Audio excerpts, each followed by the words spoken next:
kasi hindi ako ang pinili mo?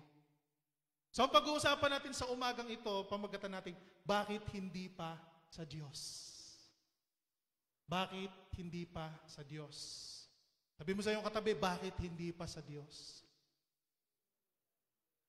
Sa book ng Isaiah, meron tayong mababasa dito na kung saan ang Diyos ay nagbigay ng isang assignment kay Prophet Isaiah na siya ay magministeryo, na siya ay mangaral, na siya ay mag-prophesy sa tribe ng Judah, na kung saan sa pagkakataong ito, sila ay nagkaroon ng matinding kalaban na bansa, napakalaki, at bawat lugar na pinupuntahan ng kalaban nilang iyon, lahat ay kaniyang nasasakop. Even pa ang city ng Jerusalem. Remember sa time na yan, yung kingdom ng Israel ay nahati. Di ba? Sa Israel at yung kabila, Judah. At itong si Isaiah ay naatasan na maging prophet o mangaral o mag-prophesy sa kingdom ng Judah, sa tribe ng Judah.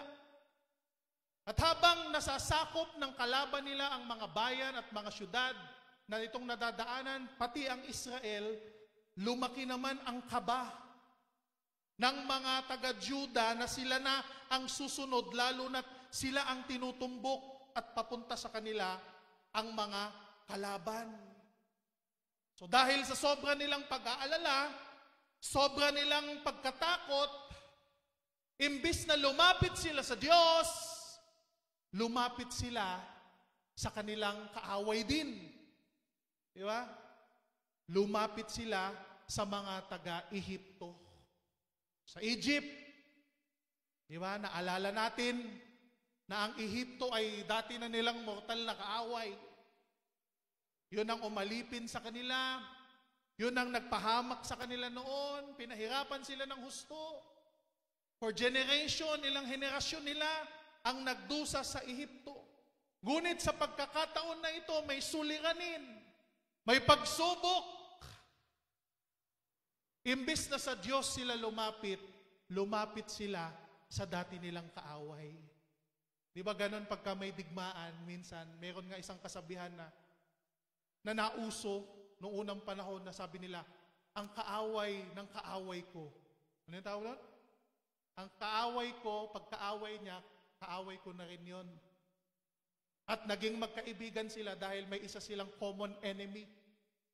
Ganun ang ginawa ng mga taga-Juda.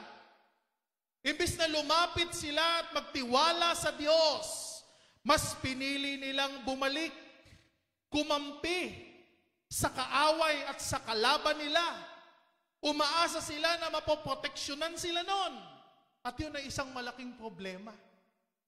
Yun ay isang malaking problema kapag ikaw ay umaasa sa iyong kalaban, sa iyong kaaway. So ang Diyos, inatasan, pinadala si Isaiah upang magpaabot, magbigay ng mensahe sa mga tao ng Huda. So meron tayong 3 points na pag-uusapan sa oras na ito. Number 1 point natin, mababasa natin sa Isaiah. So isang chapter itong babasahin natin. Okay lang ba na magbasa tayo mga kapatid? Basahin natin, no? Siguro naman sa iba sa inyo, hindi nagbabasa talaga ng Bible sa bahay eh. Ha? Hello? Tingnan mo nga yung katabi mo kung nagbabasa yan. Ha? Huwag na tayong maglokohan. Alam ko naman, hindi lahat sa atin talaga nagbabasa ng Biblia eh. Kaya samantalahin natin na dito sa church, magbasa tayo. Amen po ba? Okay po ba yan? Okay. Sabi sa Isaiah, chapter 30, verse 1. So point number 1 natin, no? Ang problema sa mga tao. Yun yung point number 1. May problem sa mga tao. Sinabi ni Yahweh, kawawa ang mga suwail na anak na ang ginagawa'y hindi ayon sa aking kalooban. Nakikipagkaisa sila sa iba ng labag sa aking kagustuhan. Palala ng palala ang kanilang kasamaan. Kita natin dito na yung galit ng Panginoon. Sabi niya, bakit yung mga tao, ang problema ng mga tao ganito? Yung kasalanan, yung mali, iniisip nila na masusolusyonan ng isa pang kasalanan at ng isa pang mali. Hello? Yun ang iniisip ng mga tao. Na yung pagkakamali ay maaring masolusyonan ng isa pang mali. Yung kasalanan ay maaring solusyonan ng isa pang kasalanan. At yung maling desisyon ay masusolusyonan ng maling desisyon. Sabi ng Diyos, verse 2, nagmamadali silang pumunta sa Ehipto upang humingi sa Paraon. Ngunit hindi man lamang sila sumangguni sa akin. Sabi ng Panginoon, bakit kayo dali niyong lumapit sa ibang tao? Bakit kayo dali niyong humingi ng tulong sa mga tao na alam niyong sasamantalahin kayo? Na alam niyong babawian kayo o hihingi din ng pabor sa inyo balang araw na kayo ay makukompromiso o ang inyong buhay. Sabi ng Diyos, bakit kayo dali niyong maghanap ng tulong sa iba? O ibang mga tao, pag nagkaroon ng karamdaman, lumalapit ka agad sa mga manggagamot, sa mga albularyo. Ha? Pagka may nakaramdaman, lumalapit sa mga nagnanawas. Magaganunin, hahalu-haluin, diba? Tutunawin yung kandila, ihuhulog sa tubig, tapos titingnan kung anong meron. Natural, mag-create yun ng image. Kahit ako, kaya kong gawin yun, pakita ko sa iyo eh. Tapos mag-iimbento ako, ito, duwende. May naapakan ka, may naihian ka. Dali-dali, kahit bata, pwedeng mag-interpret ng kung ano, natural, magkakaroon yun eh. Siyempre, hahanapan mo yun ng dahilan na may interpretation. Tapos ang mga tao, ang bilis lumapit sa ganon. O ngayon, ang gagawin natin, Anto, may natapakan kang duwende. O ngayon, mag-alay ka. Doon sa puno ng baliti, di ba? Maglagay ka ng isang buong lechon manok. Alay mo yon. Huwag mo tatanggalin sa plastic at saka foil. Dapat nandun lang. Tapos, maglagay ka rin ng 1,000 bago, yung malutong, yung walang tupi. Siksik mo doon sa loob. Babalikan mo kinabukasan. Pag nawala yon, ibig sabihin tinanggap yung alay mo. Di ba ganun nung araw? Pag hindi naman, ako lagot. Kailangan, lakihan mo pa ang handog mo. So kinabukasan, binalikan ng tao, naniwala Pagbalik, wala na dun yung lechon manok ko. Ha? Ayos, tinanggap. No? Yung pala, nung gabi, kinuha din kung sino man. At pagkatapos, pinaniwala na yun ay kinuha ng mga ganyang mga ninalang.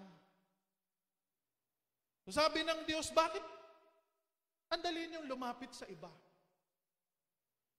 Hindi ka muna lumapit sa akin, sabi ng Panginoon. Di ba? Unang naiisip ng mga tao, yung ibang tao, yung kamag-anak ko, pag may problema, lalapitan ko, utangan ko. Pero hindi ka muna manalangin sa Panginoon. Ayaw pala ng Diyos yun. Lalo na ikaw ay mananampalataya na kapag ka may suliranin ka, hindi ka sa Kanya maunang lumapit. Manalangin. O kaya napeperwisyo o piniperwisyo mo yung iba pag ikaw ay may problema. Mas nagtitiwala ka sa ibang tao. At mas lalo na kung nagtitiwala ka sa kalaban mo, sa kaaway mo. Mas may tiwala ka sa kalaban mo. At sabi ng Word of God, pagdating ng panahon, ihihiyakan yan. ipapahiya ka niyan, susumbatan ka niyan.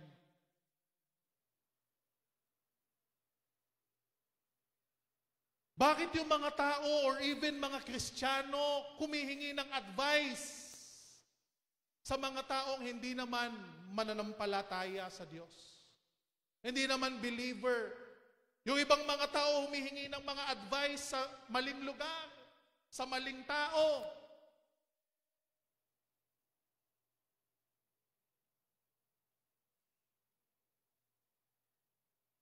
Kaya ano nangyayari pag nagkaroon ng problema sa desisyon na kanilang ginagawa? Sa choice na pinili nila sa kanilang buhay, nare-realize nila, bakit ba ako nagnaniwala doon sa advice na yun? Ba't ko ba ginaya yun? Minsan natatauhan ng tao pero huli na ang lahat. Damage na, nagawa na, nangyari na. Ang mga bagay na maiiwasan sana kung sa Panginoon ka lamang nang hingi ng tulong.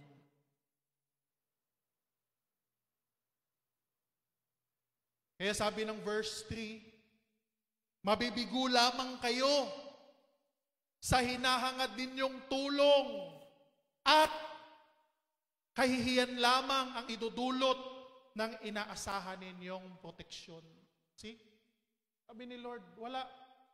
Kung sa akin hindi ka nagtitiwala, sa ibang tao mo linagay ang tiwala mo, mapapahiya ka lang, mapapahama ka lang, mabibigo ka lang. Eh sabi ng Word of God, bakit hindi pa sa Diyos? Sabi mo sa iyong katabi, bakit hindi pa sa Diyos? Slide, talon tayo sa verse 8. Talon tayo sa verse 8. Halika at isulat mo sa aking aklat kung anong uri ng mga tao sila, upang maging tagapagpaalala magpakailanman kung gaano kalaki ang kanilang kasalanan. Sabi niya, isulat mo to. Isulat mo to sa history na mapakita ang kanilang kasalanan. Kasalanan, mga kapatid, ang hindi tayo magtiwala at umasa sa Diyos. Kasalanan ang hindi ka magtiwala sa Panginoon. Galit ang Diyos. Lalo na kung gagawa ka ng desisyon na mali. Sa buhay mo. Bakit nila ito ginawa? Sabi ng verse 9, sapagkat sila'y mapaghimagsik sa Diyos, laban sa Diyos, sinungaling at ayaw makinig sa aral ni Yahweh o ng Diyos. Yun ang isang malaking problema ng tao dahil ayaw niyang makinig sa salita ng Panginoon. Ayaw niyang makinig sa instruction, sa command. Ini-ignore niya palagi. Ayaw niyang sundin kung ano ang tama, kung ano ang makakabuti sa kanya. Kung hindi, yung mga bagay na magpapahamak sa kanya ang siyang kanyang kinakahibangan. At yun ang isang malaking problema ng tao. Ayaw makinig sa Diyos. Nagre-rebelde palagi sa Panginoon. Buhay ko to, sarili ko to, desisyon ko to. Choice ko to. Gusto ko maging ganito, gusto ko maging ganyan. Pero ipinagpapauna na ng Diyos ang babala, ang warning. Kung magpapatuloy tayo sa mga bagay nating mali, walang ibang naghahantay sa atin kung hindi kapahamakan. Hello? Kapikin mo nga yung katabi, sabi mo, huy, gising.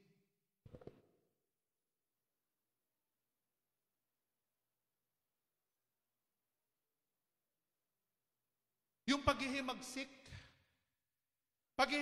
yun yung alam mo yung tama mong gagawin, nasabi ng Word of God, nasabi ng Panginoon sa'yo, tas ayaw mong gawin, paghihimagsik yun sa Kanya. Hello? Naiintindihan nyo ba? Alam ko ayaw nyo ng mga ganitong preaching. Pero yun ang totoo. Yung mga bagay na alam natin na dapat nating ginagawa, ngunit ayaw nating gawin, ay paghihimagsik sa Diyos. Walang ibang reason. Walang ibang dahilan. Pwede naman nating gawin, kaya naman nating gawin, pero pinipili nating huwag gawin. Naghihimagsik ka sa Diyos at yun ang problema sa tao. At ito ang respond ng mga rebellious people sa Diyos. Sabi sa verse 10, sinabi nila sa mga tagapaglingkod,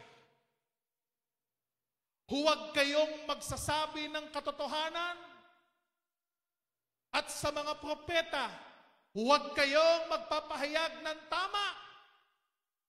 Mga salitang magaganda sa aming pandinig ang inyong banggitin sa amin.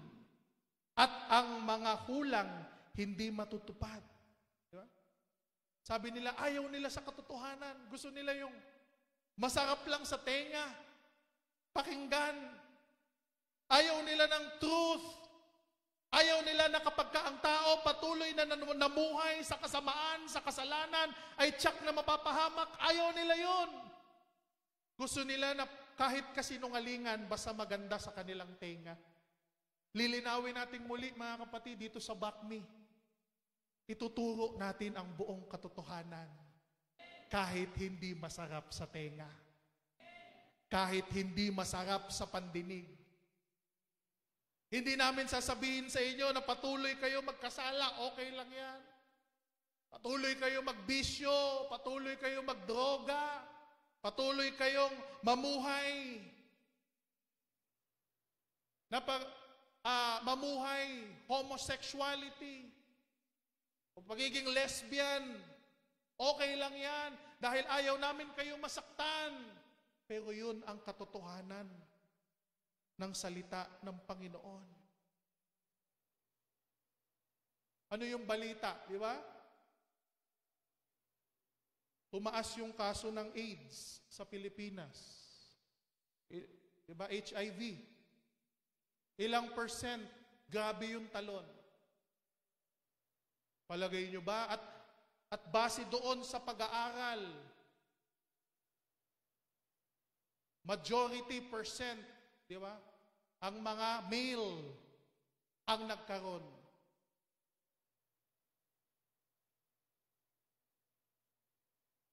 Bakit? I believe malaki ang bagay na yan. Lalo na itong Pride Month na to, na sinasabi nila, mas lalo pa sigurong aakyat yan. Bakit? Ayaw makinig. Kaya anong nangyari? Kapahamakan na ang buhay. Sayang, mga buhay ng mga kabataan. Premarital sex. Pinapaalalahanan ng parents, pinapaalalahanan ng church, hindi nakinig.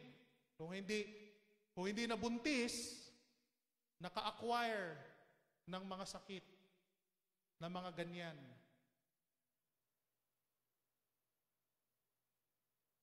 Pero yung Biblia, pauna na nagwa-warning at nagpapaalala.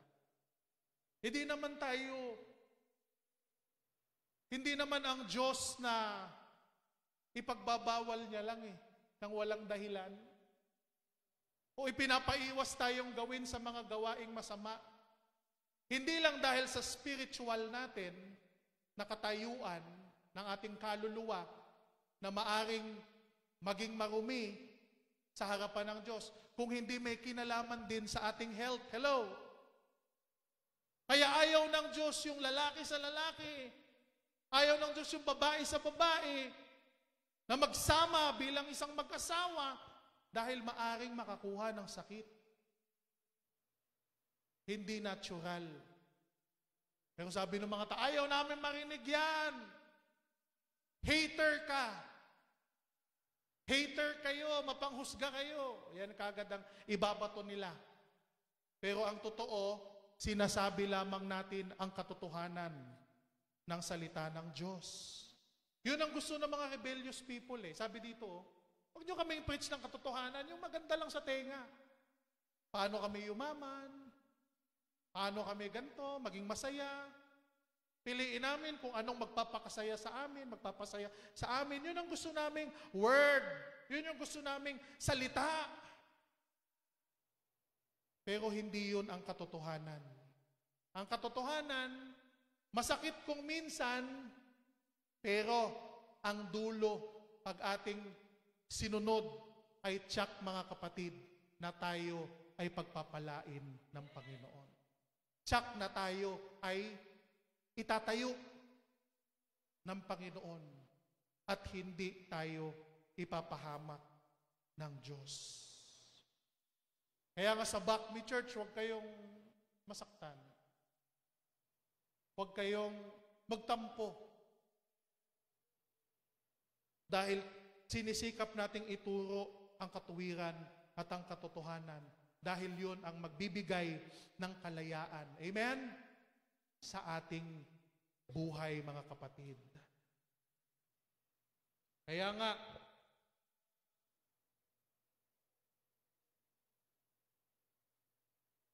verse 11, umalis kayo sa aming daraanan. At ang tungkol sa banal na Diyos ng Israel ay ayaw naming mapakinggan. Tingnan niyo yung mga tao. Ayaw naming makinig sa salita ng Diyos. Ayaw namin makita ang mukha niya. Ayaw namin na wala kaming pakialam sa mga gawain na patungkol sa Diyos, sa mga bagay na yan.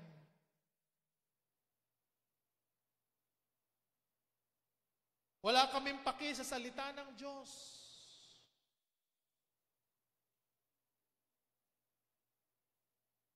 At gusto nilang magpanggap na kunwari walang Diyos, walang Panginoon sa kanilang buhay. Namumuhay sila ng walang takot sa Diyos, na para bang walang Panginoon na nakakakita sa kanilang mga ginagawa. Point number 2, pangalawa, 3 lang to eh. Point number 2, ang pagpapahayag ni Propeta Isaiah. So yun yung respond ng mga tao, yun yung challenge. At ito ang pagpapahayag. Siya ay nag-proclaim sa mga rebelyosong tao ng Juda. At binibigyan niya rin ng challenge na makinig, na sundin, pakinggan ang salita ng Diyos. Verse 12, kaya ito ang sinabi ng banal na Diyos ng Israel. Tinanggihan mo ang aking salita at sa pang-aapi at pandaraya ka nagtiwala. Sabi ni Lord, bakit mo hate mo ako? Hate ng mga tao ang Diyos, kaya mas pinili nila ang mga bagay na magpapahamak, mag-aapi sa kanila. At nandaraya, doon sila nagtiwala. Verse 13, kaya darating sa iyo ang malagim na wakas. Tulad ng pagguho ng isang marupok na pader na bigla na lamang babagsak.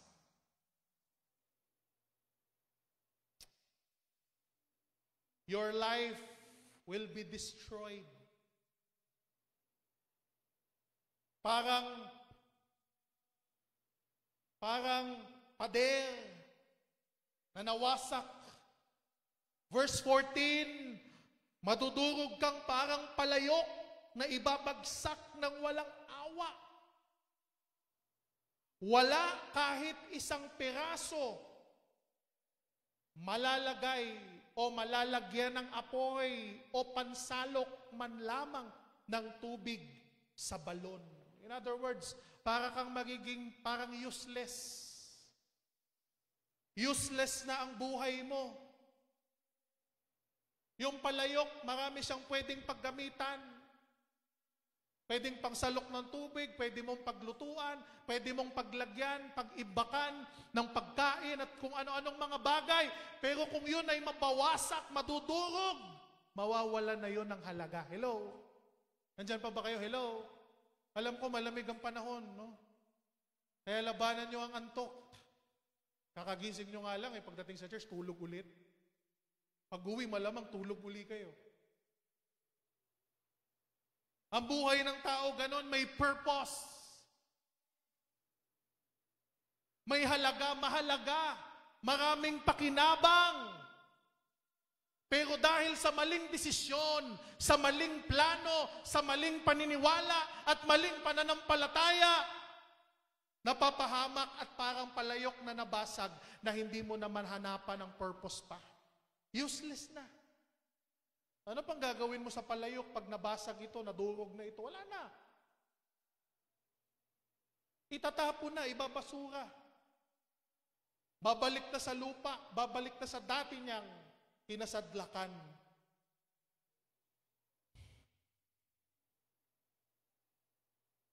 Kaya nga yung mga tao na patuloy na nag-i-ignore sa Diyos, patuloy na nag-reject sa Panginoon, patuloy na nag-rebelde sa Diyos, sa Kanyang banal na salita. Sabi ng Word of God, there will be sudden destruction sa kanilang buhay kung hindi sila magbabago. Hello? Kaya wag nating hantayin, mga kabataan. Wag nating hantayin na maging useless ang ating buhay. Na mawalan tayo ng pangarap, mawalan ng direksyon. Huwag nating hayaan na tuluyang mawasak ang ating pamilya. Patuloy na mawasak ang pagsasama ng mag-asawa. Bago pa tayo matauhan, huli na ang lahat. Pagwasak na ang ating pamilya, pagsira na ang ating buhay. Madudurog kang parang palayok na ibinagsak ng walang awa at walang kahit isang piraso. Malalagyan ng apoy o pansalok man lamang ng tubig sa balon. Wala na. Kaya huwag tayong magrebelde. Sundin natin kung ano ang tama na sinasabi ng salita ng Panginoon. Palakpakan naman natin ang Diyos. Hallelujah, hallelujah, hallelujah.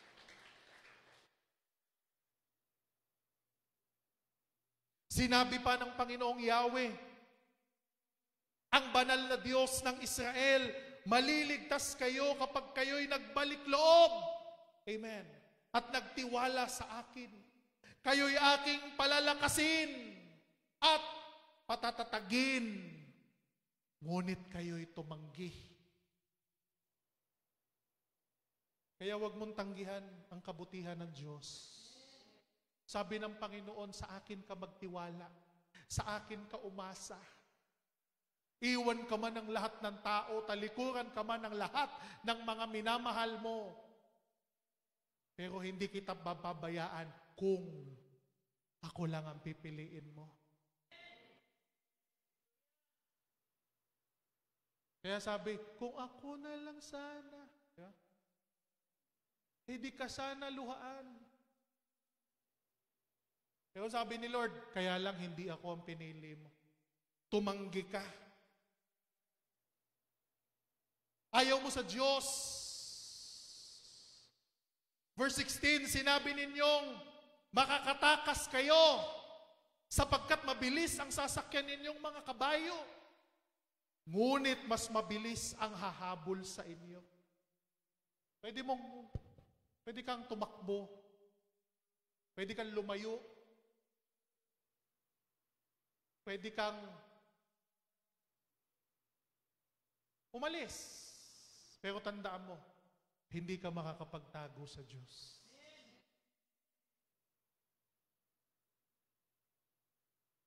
Pwedeng magtago ka sa mga tao, pero sa Panginoon hindi.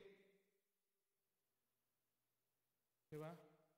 You can run as fast as you can, but you cannot hide from God. You can outrun a lot of things, but you cannot outrun God. Yung mga bagay, hindi mo matatakasan pagdating sa Diyos. Verse 18, ngunit si Yahweh, talon tayo sa 18, ngunit si Yahweh ay naghihintay. Naghihintay talaga ang Diyos eh. Naghihintay ang Panginoon na ihinto na natin yung mga bagay na umaagaw sa ating atensyon sa Kanya. Naghihintay ang Panginoon na balang araw magbago ka, na magbalik loob ka sa Kanya.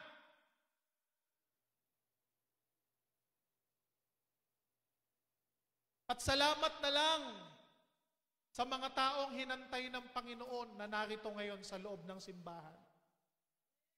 Dahil sa mga pagkakataon na dapat namatay na sila nung gumagawa sila ng kasamaan, pero hindi pinahintulutan ng Panginoon. Naghintay ang Diyos. At ngayon, binago niya ang buhay ng mga tao na nagtiwala sa Kanya. Buti na lang mapasensya ang Panginoon. Buti na lang, hindi nung lasing na lasing tayo, hindi tayo nahulog sa kanal at nalunod. Ha? O kaya, gumagawa tayo ng mga iligal na maaari tayong makulong, na maaari tayong patayin ng mga taong masama. Pero salamat na lang sa Panginoon na hinintay niya tayo, na ma-realize natin ang buhay nating marumi, masama, na maintindihan natin na walang kahahantungan. Salamat sa Diyos, kapatid, at nandito ka. Sabi mo sa iyong katabi, salamat at pinili mo siya.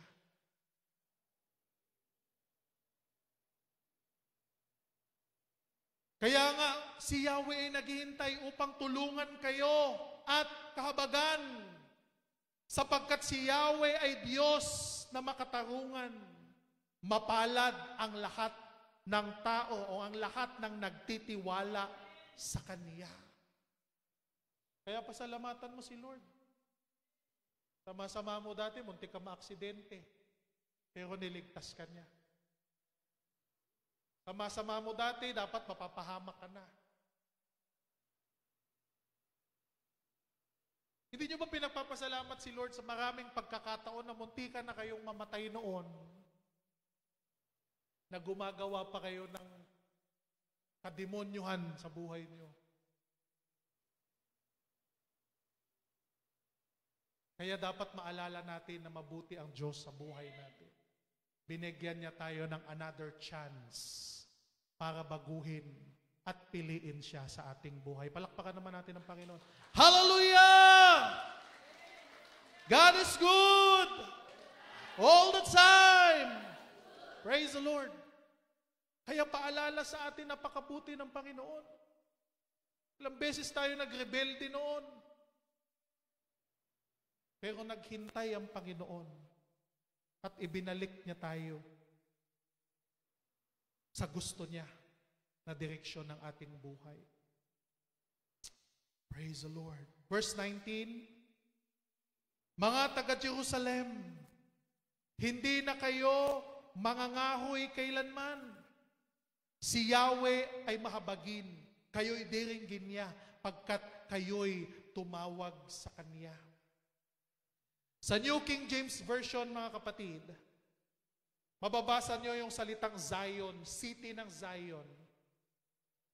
Ano ibig sabihin ng city ng Zion? It means holy place or kingdom of heaven. So Zion means God's perfect will. No, pag sinabi natin Zion in the Old Testament, yun yung perfect will ng Panginoon. Kaya every time na mababasa mo yung Zion sa Scripture, hindi lamang siya syudad, hindi lamang siya lugar, Hindi lamang siya bundok. Kung hindi, ibig sabihin nun na yun ang perfect will ng Panginoon. At yun ang gusto natin, mga kapatid, na mamuhay sa Zion, na mamuhay sa perfect will ng Panginoon para sa atin. Di ba? Kaya sabi niya, kung kayo ay mamumuhay sa perfect will, hindi na kayo mananaghoy. Hindi na kayo iiyak kailanman. Hindi na kayo mag-aalala. Kayo'y diringgin ko kapag kayo'y tumawag sa akin. Yung gusto natin na pakikinggan tayo ng Diyos. Na diringgin tayo ng Panginoon. Sa oras ng pangangailangan natin, lalapitan natin ang Diyos at diringgin niya tayo. Kaya kailangan, mga kapatid, mag-abide tayo sa perfect will ng Panginoon.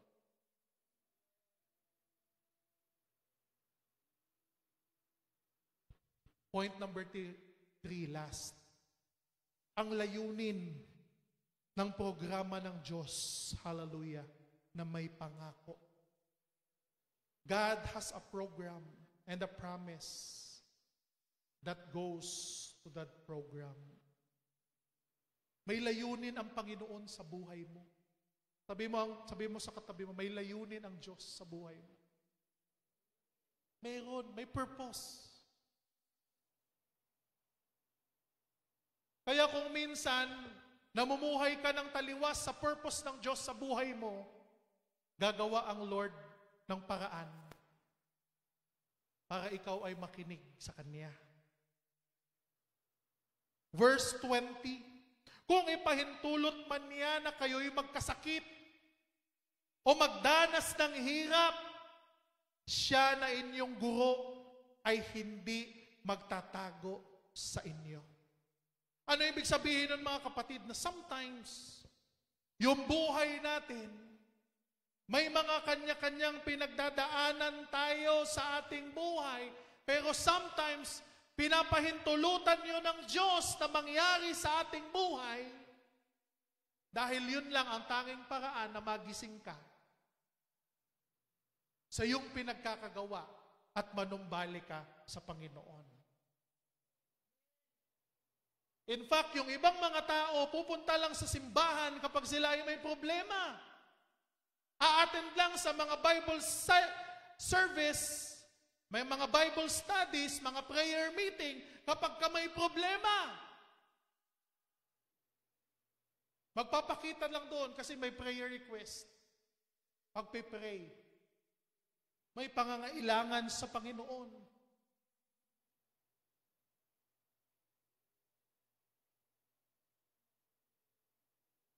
Kung minsan kailangan pa ng Diyos na pahintulutan na magkaroon tayo ng malaking dagok sa buhay para lang ma-realize natin kung ano ang pagkukulang natin sa Kanya. May isang storya na mayroong isang anak, di ba? Na bilyonaryo yung kanyang tatay. Lahat ng kanyang kailangan, isa-swipe lang. Ano yun? Credit card. Hindi nagdadala ng cash, di ba? Maganda, sports car yung sasakyan. Mayaman, lahat ng kailangan niya. Nakakamit niya dahil bilyonaryo nga yung kanyang tatay eh. Swipe lang ng swipe, bili ng ganito, lahat, party, gimmick, kung ano-ano, nakikipag-date, kung saan-saan. Wala eh, mayaman, di ba? Lahat, nakakamit niya. Ilang beses siyang gusto ng kanyang tatay na magkaroon sila ng pag-uusap. Gusto ng tatay na i-correct ang kanyang buhay. Pero wala siyang dahilan kasi nakakamit niya naman lahat. Walang kulang sa buhay niya. Kaya anong ginawa ng tatay niya? Di siya nakikinig. Wala siyang oras, wala siyang panahon. Busy siya sa mga bagay na kinahuhumalingan niya. Anong ginawa ng tatay niya? Kinat lahat ng sources niya. Kinat yung credit card, kinat yung bank account. Di ba? Lahat ng meron siya, yung condo unit niya, lahat ng mga properties na meron siya, kinat. E di ngayon, nakikinig na siya. Tayasan ka. Ano ba yun pag-uusapan natin? Minsan kailangan pang ikat ng tatay niya para makinig ka kasi hibang na hibang ka na sa lahat ng maraming bagay na ine-enjoy mo sa buhay. Wala ka ng panahon sa ama mo, sa tatay mo. Kaya kailangang ikat ang lahat ng sources. Pag walang-wala ka na ma-realize mo ngayon, may tatay pala ako.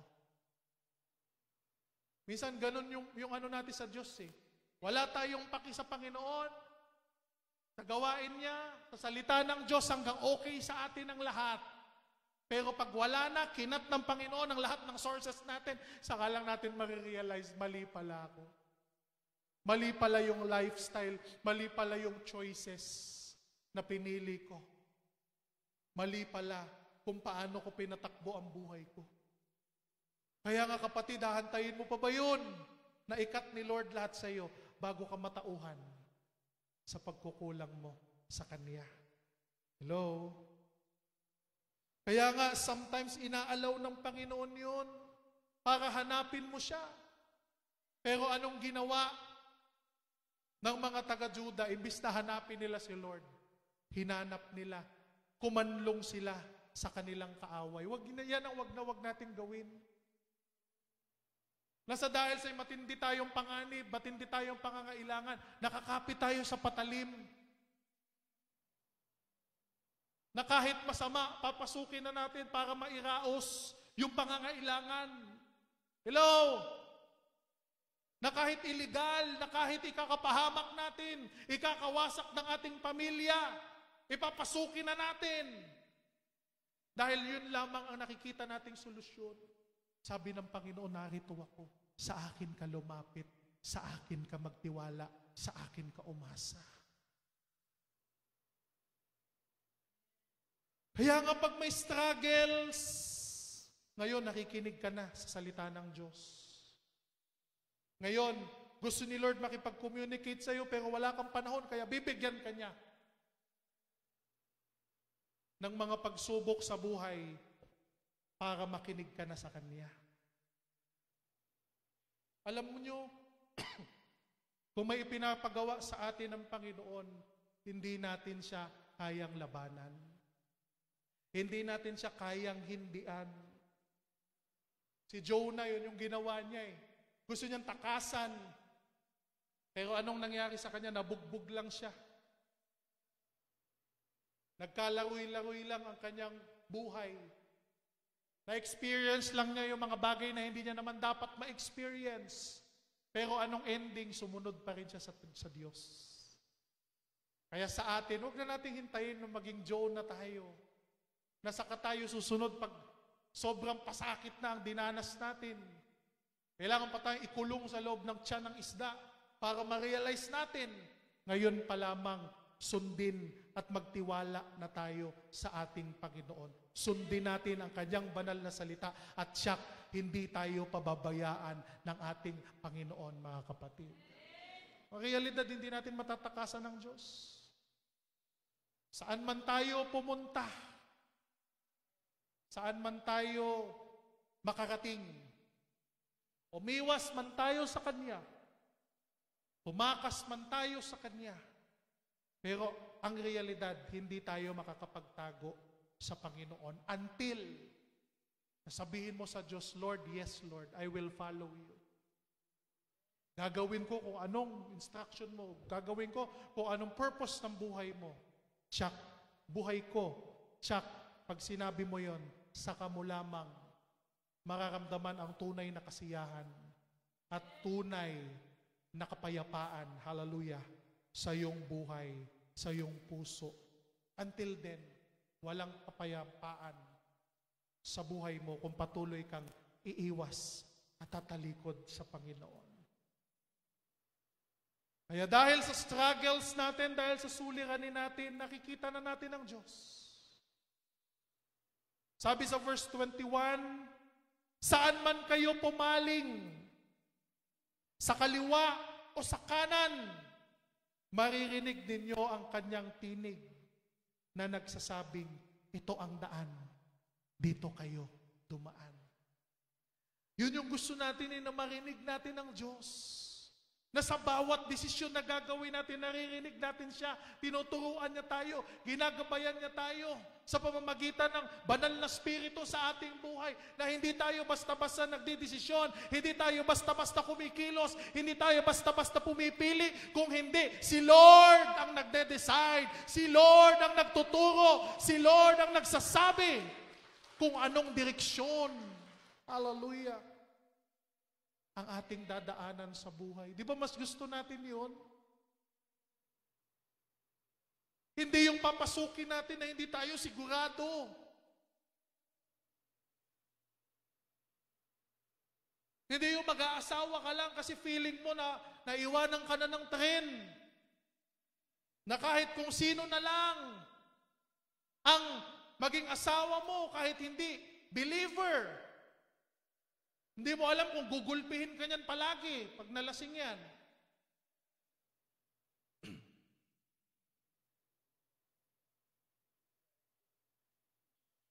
Hindi bali nang maiwang ka ng tren. Meron pa namang next na flight. Amen? Kaysa naman kakamadali mo, nasagasaan ka ng tren. Napahamak ang iyong buhay. Mas maganda na sa buhay natin, mga kapatid, sa direksyon na gagawin natin, na ang Panginoon ang nagdadirect, ang Panginoon ang nagtuturo. At siya na hindi tayo mapapahamak, mga kapatid. Kaya nga sa buhay natin, huwag na nating hantayin na may mga dilubyo pang mangyari. Mawasak pa ang ating pamilya para lamang talaga lakaran mo yung gusto ng Diyos na lakaran mo, na direksyon na lakaran mo. Huwag na nating hantayin na mapahamak tayo. Huwag na nating hantayin na mabankrupt tayo bago tayo sumunod sa daan na gusto ng Diyos na lakaran natin. Kakaiwas natin, mapapahamak lang tayo. Mapapahamak lang ang mahal natin sa buhay. Mapapahamak lamang tayo, hindi pa rin natin matatakasan ng Panginoon. Pero sabi ng Lord, kung ikaw ay magtitiwala sa akin, hindi kita iiwan, hindi kita pababaya.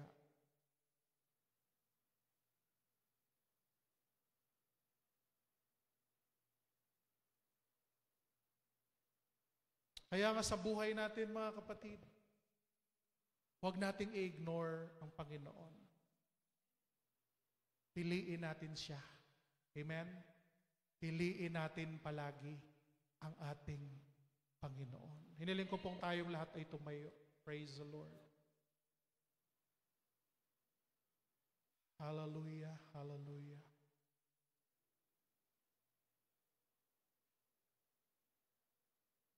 Hindi ko alam kung anong linalakaran natin sa ating buhay ngayon. Hindi ko alam kung anong pinagdadaanan natin. Ang tiyak na alam ko lang na lahat tayo may pinagdadaanan sa ating buhay, kapatid. Sa kung anong suliranin man yan, lagi nating tatandaan na palagi nating piliin lumapit sa Panginoon.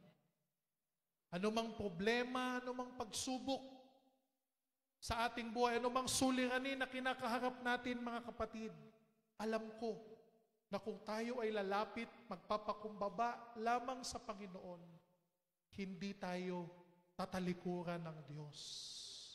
Hindi tayo babaliwalain ng Panginoon kung lalapit lamang tayo sa Kanya. Kung pipiliin lamang natin na magpakumbaba sa Kanya. Kung pipiliin lamang natin, kapatid, kung i-acknowledge lamang natin ang Diyos sa buhay at sa bawat bagay na gagawin natin, tiyak, hindi tayo mabibigo. Iingatan tayo ng ating Panginoon. Manalangin tayo. Ama naming banal, Lord, patawad, Panginoon, kung kami man po ay nakagawa ng mga bagay na labag sa iyong kalooban, O God. Patawad po kung kami man po ay may mga desisyon na nagawa na hindi namin sinangguni sa iyo, na kami ay nabigo ngayon, Lord. Patawad, O Diyos. na kung saan hindi kami naunang nakinig sa iyo.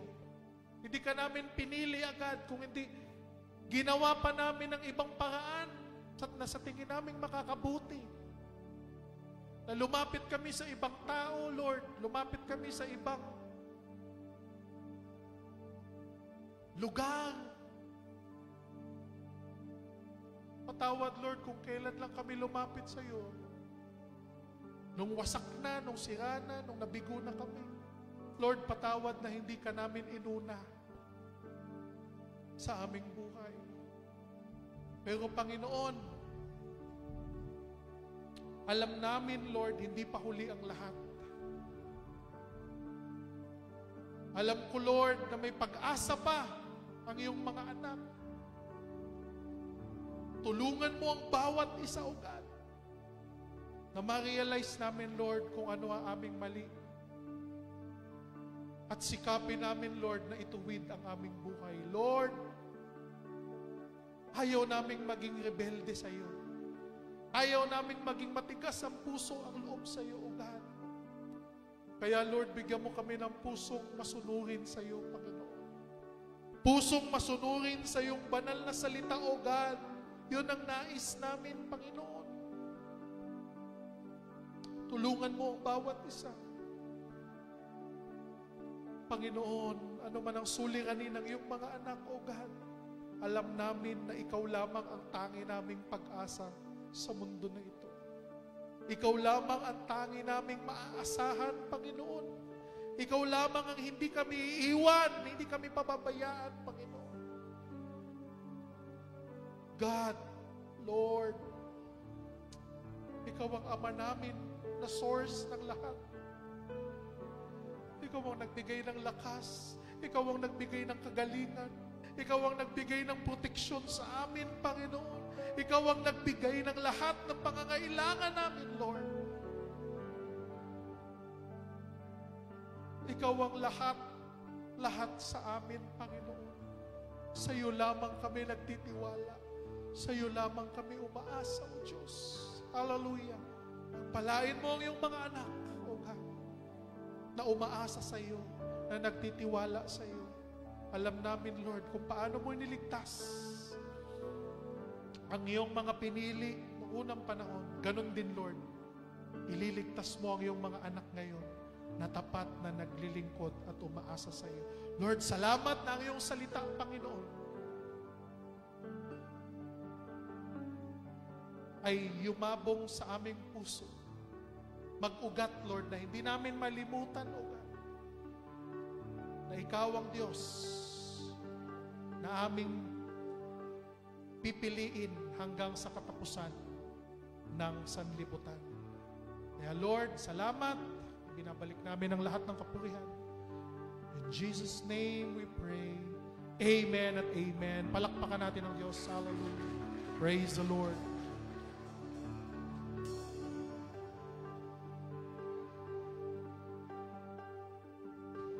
Praise the Lord. Hallelujah.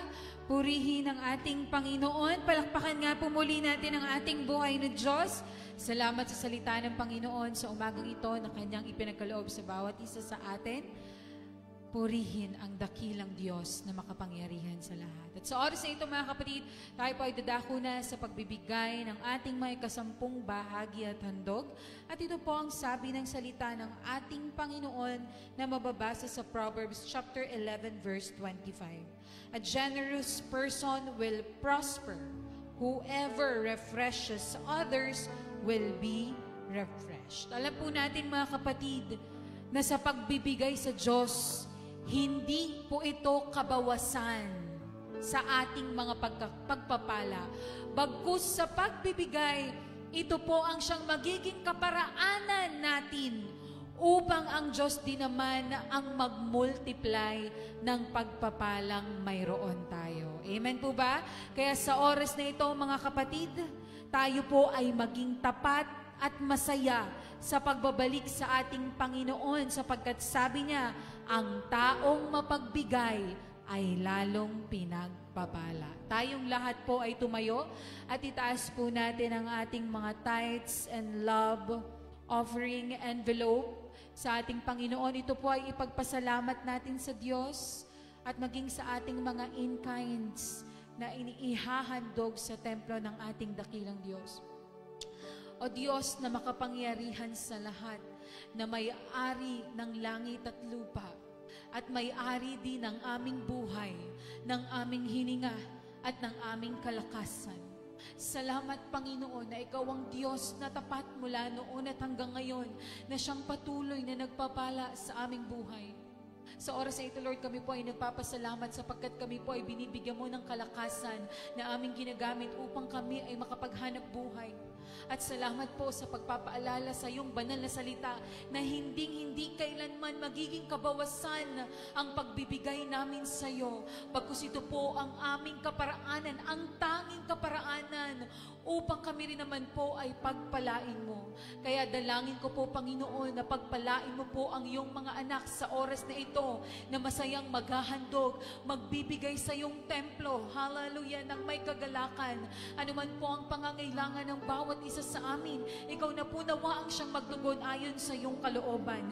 I-bless mo po ang lahat ng aming mga sources of income, Panginoon, nang sa gayon kami po ay patuloy na makatugon at makatulong sa iyong gawain dito sa lupa. At salamat po sa pamamagitan ng aming pagbibigay ay bubuksan mo ang mga durungawan sa langit at ibubuhos mo ang masaganang pagpapala sa aming buhay, pagpapalang espiritual, pagpapalang physical, maging pagpapalang financial at material.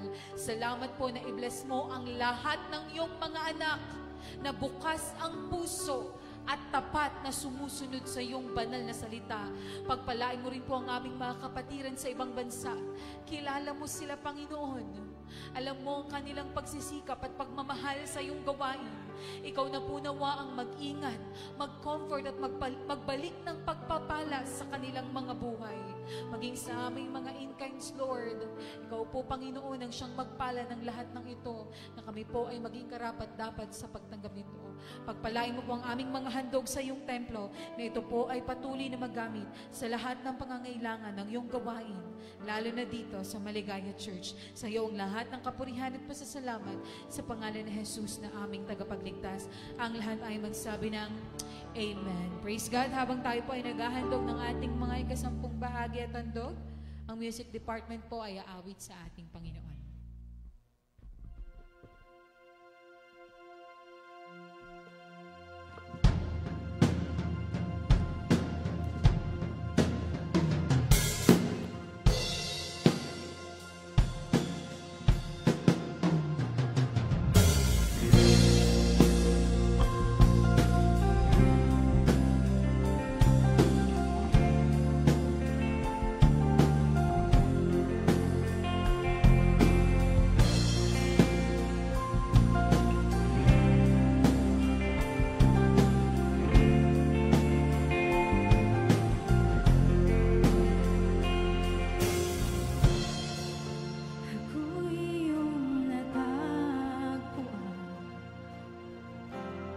Sa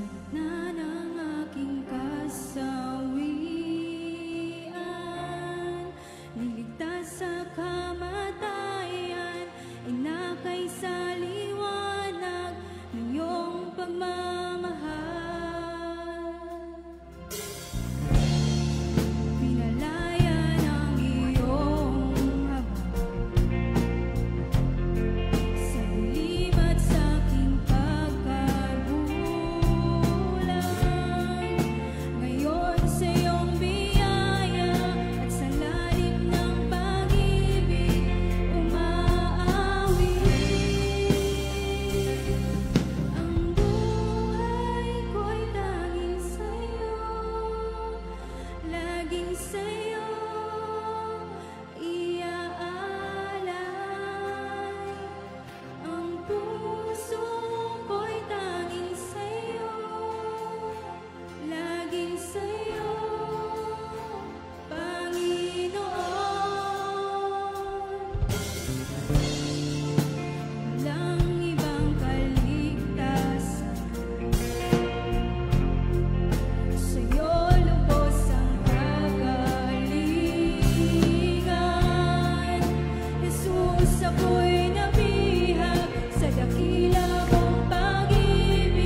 Hallelujah!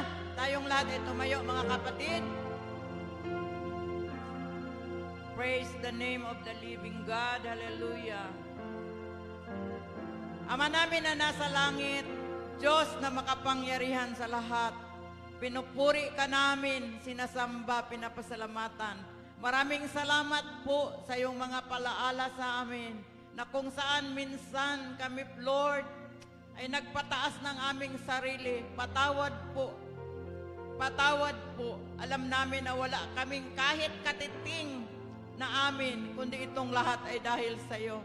Thank you so much, Lord, sa iyong living word, O God. Hallelujah. Ama namin na nasa langit, pagpalain mo po, Lord. Maraming salamat na tinugon mo ang aming prayers na huwag magbagyo sa linggo. Salamat po. All the glory must be to you, Lord. Hallelujah. Salamat na binigyan mo ng magandang panahon. Salamat, Lord. Hallelujah. Glory. Blessed be your holy name.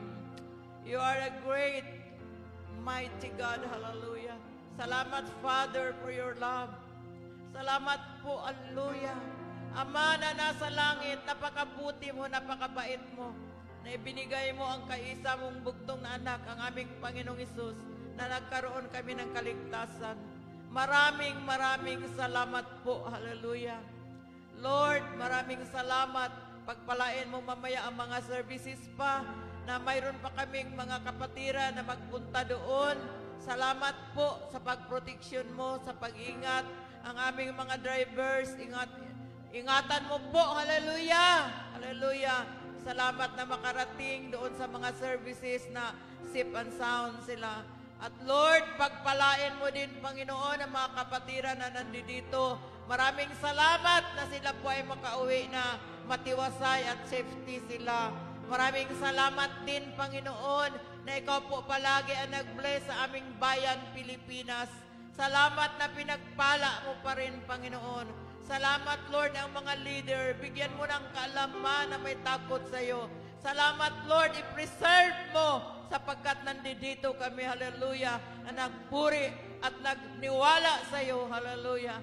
Maraming salamat din na i-bless mo ang Israel, ang Jerusalem, O God. Pagpalain mo, Lord, hallelujah, ang mga pinili mo na mga tao. At salamat po, Panginoon, na kami sana parang aso lang sa iyong harapan. Pero ikaw po ay naawa sa amin. Binigyan mo kami ng pagkakataon na magpuri at magpasalamat sa iyo. Oh, Heavenly Father, thank you so much. Thank you so much, Jesus Christ. Hallelujah. Thank you, Holy Spirit, for your guidance. Thank you, Lord, for your anointing. Thank you so much, Lord. Wala kaming ibang magawa kundi magpasalamat. Nawa, tanggapin mo ang aming papuri, O God. Hallelujah. Lord, sa umagang ito, ikaw lamang ang dapat namin itaas palagi sa aming buhay. Maraming salamat, Lord, sa aming mga mahal sa buhay na wala pa sa iyo. Nailigtas mo din sila, O God. Hallelujah. Salamat po, Panginoon. Salamat po na ikaw po ang Diyos namin, Ama namin na nasa langit na hindi nagbago. Noon, ngayon, magpakailanman. Salamat sa iyong pangako, Lord, na ikaw po ang naghanda ng tirahan sa langit. Alam namin na hindi ito ang aming tirahan. Mayroon kaming tirahan na ikaw mismo, Panginoong Hesus, ang naghanda. So, maraming salamat po. Maraming salamat po. Give you all the praises and the glory in Jesus' name. Now the love of our God the Father and the salvation of our Lord Jesus Christ and the communion of the Holy Spirit be with us all. Everybody say amen. Praise God. Hallelujah. Praise the Lord. Marami pong salamat, mga kapatid, sa inyong patuloy na pagsuporta sa gawain ng Diyos. Ingat po tayong lahat. God bless everyone, and to God be the glory.